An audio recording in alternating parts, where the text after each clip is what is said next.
Mr. Voss, but I'll tell you about Mr. Voss. And he had to have been a fascinating man. He was born in 1960 in Chicago to immigrants that had immigrated from Germany.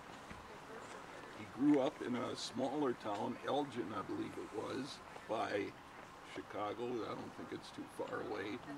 And went to a private school, graduated from that, and went to the University of Michigan and graduated with a law degree. Now, I don't know how excited he was, but his first job as a lawyer was in Mandan, North Dakota.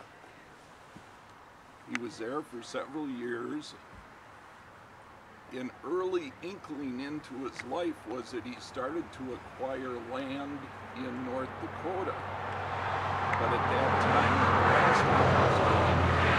his land and his passion for North Dakota left, and he went back to Elgin, Illinois, and practiced law again.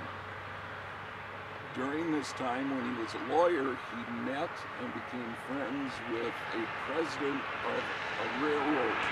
The railroad ran through this area from the cities down to Sioux City, Iowa.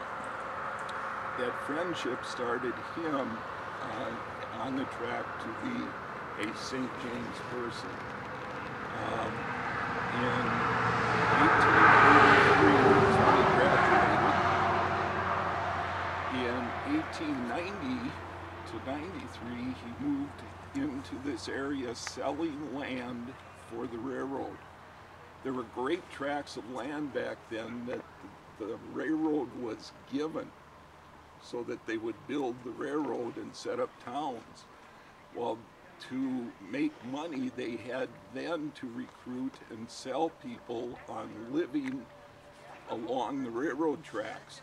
That would bring them more business, you know, they'd keep the railroads going. So his job, Mr. Voss's, was to resell this land.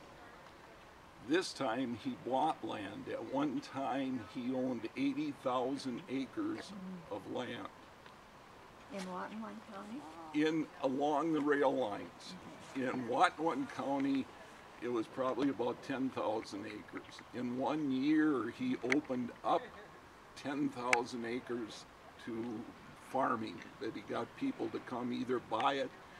There would be two ways. He needed people to farm his land also, because obviously he couldn't farm when he ended up owning 13,000 acres himself. He couldn't farm it all, so he either had to have sharecroppers or he'd sell the land to other people.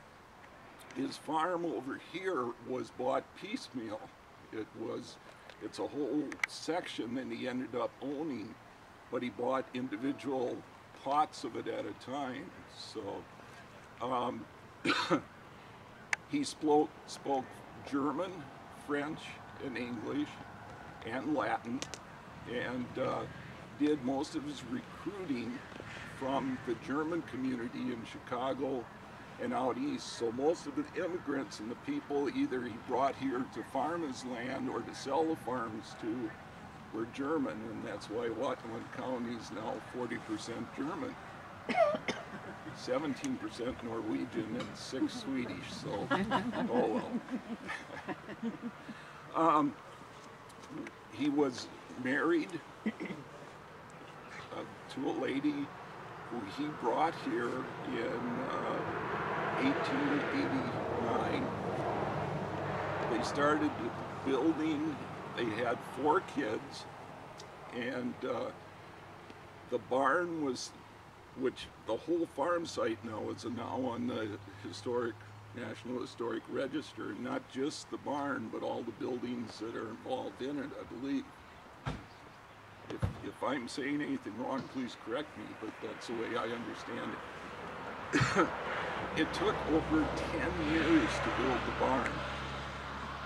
They have no idea who the architect was, but there had to be, because the parts of it was ordered from all over the world. Beams were boiled in 2,000 gallons of linseed oil that were put into the barn.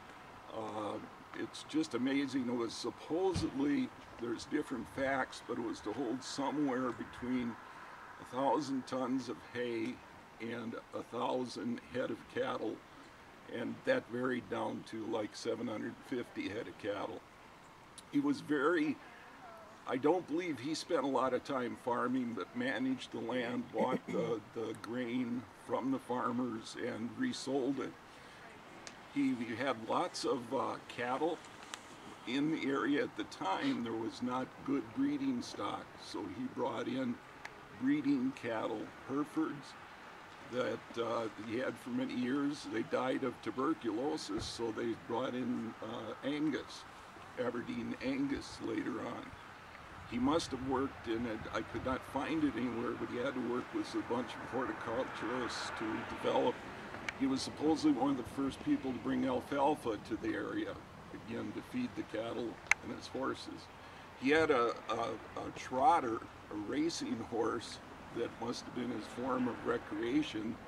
He would take it down to Iowa. They had races down there, and I think that's probably what the just north of town here, I think it's probably where he kept his racing horse at the time. They had a office in downtown St. James. His house burned. They started building that at the same time as the barn. And one of his quotes was, he had many paintings and had already amassed quite a bit of money during this time. He was outside watching his house burn, and right inside the house were a couple heirloom paintings and an oriental rug. And his son asked why he didn't go, break a window to get the stuff out. And he said, well, gee, I've never broke a window in my life. So who knows? He also, he did many things to improve the area. He bought, with another group of people, bought a defunct hotel, the Park Hotel, and changed it into a hospital that was later taken over by some sisters and run for many years in the hospital where Park Hotel is, I believe, or Park Apartments. Other things he did, he loved trees, so it's very fitting for trees to be. He planted over 500,000 trees in this area. Most of the farm sites that he had, or whatever he planted, the groves and that sort of thing. And again, north of town, he had started that. It said, as a money-making profit, he thought he could produce timber off of it. But I don't think even though he lived to be 92, I don't know if he lived long enough to see that as a possibility to harvest the land. Voss Park in Butterfield, he donated in later years. He donated much, 20 acres of land, to many of the country schools that were around. And again, I'm sure this was a philanthropic thing, but it also made sense to keep his farmers, his people happy, so they stayed here on their farms, worked, kept things going. One of the other things that as he amassed land later in life, he would buy when other people would sell, because he did believe that the land was always going to be worth money and this area was going to be very profitable. So as recessions and stuff would hit, farmers would sell, he would be one of the few people buying. Obviously, he's buried here. He died in 1952 and 92 years old, which in 52 is a long time for people to live. And maybe that's because he had the hospital or that sort of thing.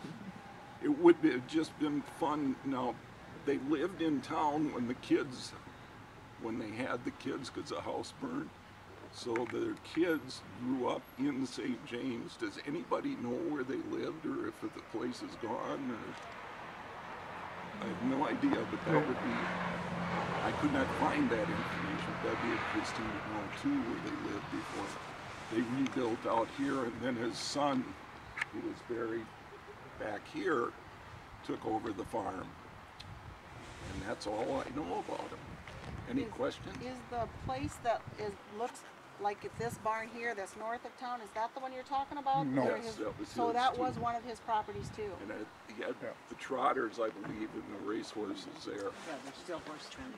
Yeah. there. Well, thank And you. then, I wonder and then where, the